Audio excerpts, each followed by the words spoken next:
What's up guys, Rio Pacino for The Reboot here. Video game journalism has evolved over the years. Back when I was a kid, I used to get my video game information off of magazines like Nintendo Power and EGM. Now today, things have changed a little bit. Most gamers nowadays get their information over the web, whether it's on blogs or on websites like GameSpot and IGN. But does that mean that traditional media like magazines and TV will soon become obsolete? Well, some people in the field feel like it will, while others think otherwise. Video game features, previews, and reviews, information on any video game, old or new, game trailers and event coverage from thousands of writers from hundreds of cities. What gamer can complain about that? Today, there's another gaming resource changing video game coverage on the World Wide Web, the blogosphere. A virtual message board where anyone can post anything, photos, opinions, videos, all walking the fine line between news, rumors, truth, gossip, commentary, and criticism. Among the most popular blogs is Destructoid.com. It calls itself a critical video game community that allows anyone to contribute to the website. The site gets millions of readers. Ron Workman is co-founder of Detoid. I'm not a real journalist, but I play video games for a living and we make money doing it. So whatever you'd like to call me, but we have a ton of readers that back us up on it. And maybe that's what they want to read, People, I think what's happened is mainstream media like the CNN outlets and things like that and the larger magazines, that's considered more the casual gamers, the hardcore, the people that go to blogs and read pages. Workman is a gamer. Just go to Detoid and you can see some of his past work. I never had an aspiration to be a journalist, really. I was a guy that was just passionate about video games. I just loved playing games and I love the industry in general. And the thing about blogs nowadays, you get a lot of people that are just passionate. So the market has changed considerably, and I think people want a more, personal take on it, and that's why they have a tendency to go to blogs. I mean, look at us, look at Joystick, look at Kotaku. All successful blogs that do great numbers. And you see these magazines and different things going under consistently.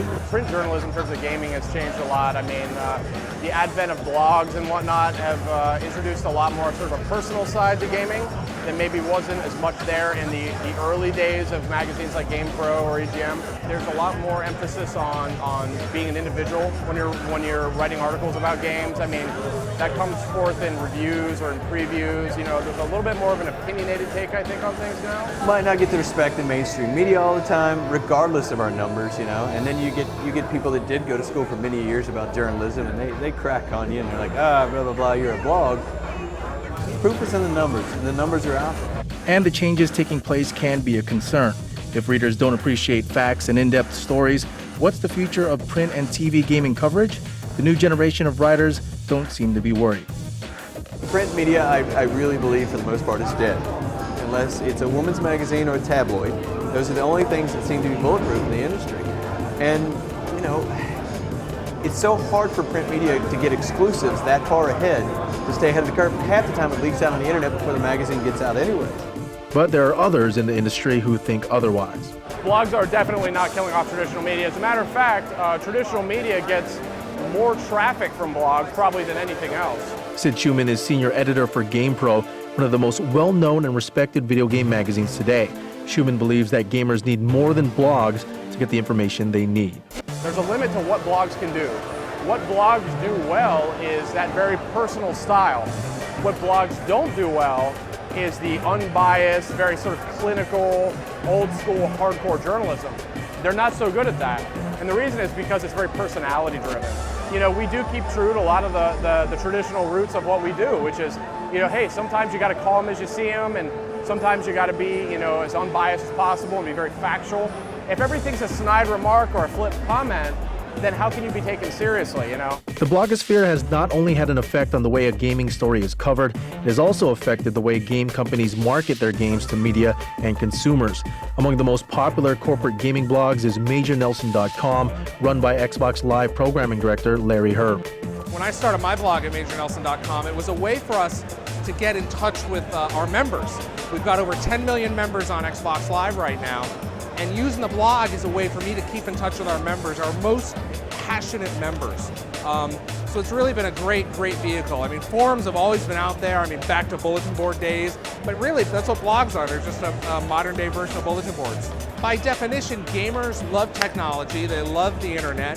They love games. So they're going to be connected all times. So we're able to really use the technology of blogging and podcasting to get the message out to the gamers and really, get them where they are. HYRB believes gaming print media has its work cut out for them as a result of the blogosphere and the rapid pace of the game industry.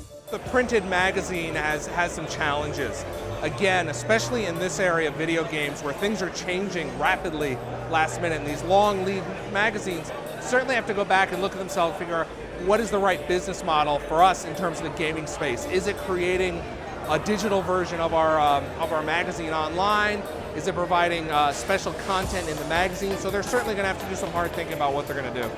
So where is video game journalism headed? Will the current generation of gamers continue to support both video game blogs and traditional game media like GamePro and G4 TV? Or will the fast pace of the games industry kill the influence of print game journalism? Online is going to be a very big linchpin, I think, for a lot of games journalism, but do I see magazines vanishing entirely? No, I don't. Do I see G4 vanishing? No. For the past few years, there have been a ton of sites from out of nowhere, just like us. I mean, we've only been around a couple years and blew up, and there's just more room for that. So the industry's making a lot more money, and you're going to see progress because of that. Blogging and this whole part of the industry is really the sun is rising on this part of the industry. And as always in journalism and in media, the good stories and the good writers are going to continue to rise to the top. Well, that's it for this episode. If you want to view past Reboot shows, make sure to check out the Reboot blog at www.rebootshow.com. The Reboot is also on MySpace and Facebook, so make sure to add the Reboot as a friend there as well. And if you want to play me online, you can either on Xbox Live or PlayStation 3. I'm Rio Casino for the Reboot, and we'll see you next time.